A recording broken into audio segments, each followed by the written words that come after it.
What's up, Hope City? My name's Mike. I'm one of the men's leaders here. And I'm coming to you today just to talk about, for a few minutes, to kind of piggyback off what Pastor Matt talked about this last Sunday about death. Why do we have death? And as Pastor Matt alluded to, it was because we sinned against God, and the consequence to sin is death.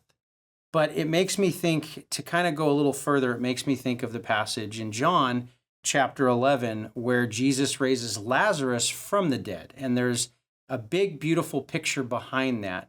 But before we get any further, I'm going to read the passage and then I'll explain what I mean here. So in chapter 11, verse 41 of John, it says, "So they took the stone and they took away the stone, and Jesus lifted up his eyes and said, 'Father, I thank you that you have heard me.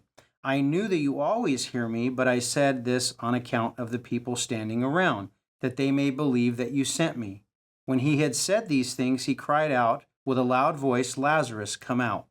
The man who had died came out, his hands and feet bound with linen straps, and his face wrapped with a cloth.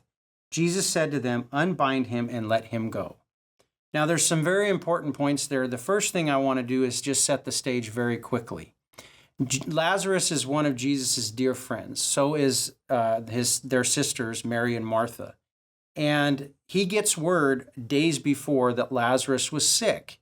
And he actually waited a few days until after Lazarus died to show up. Now, from us human beings, we look at that as we may be offended at it. We may be bothered by it, especially if we know that Jesus cares about our loved one. But what we don't see, and what they don't see until after Jesus goes to the cross and raises from the grave, is this: he is painting a picture, and he's also glorifying himself. He's painting a picture in him raising Lazarus from the dead.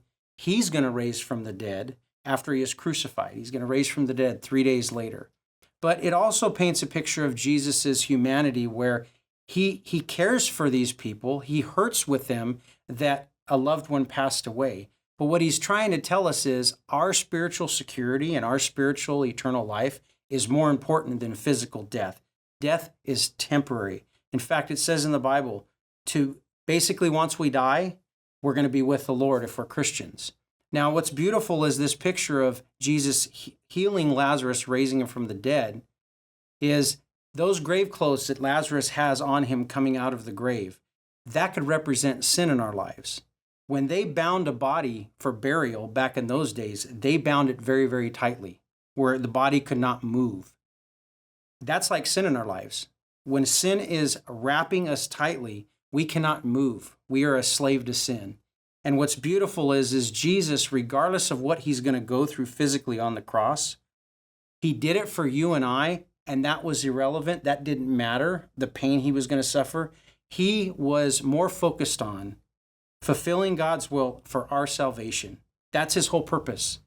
And those grave clothes, when Jesus says, "Unbind him," those grave clothes are off.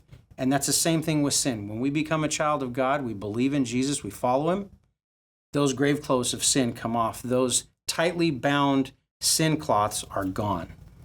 I pray that you guys understand that the death, yes, it's scary, but when you know the Lord and you know where you're going to be and you're going to be spending eternity with him, it shouldn't make you afraid at all. In fact, it's your life just begins at the point of death because you live eternally with Jesus Christ. God bless you guys, and I'll talk to you soon.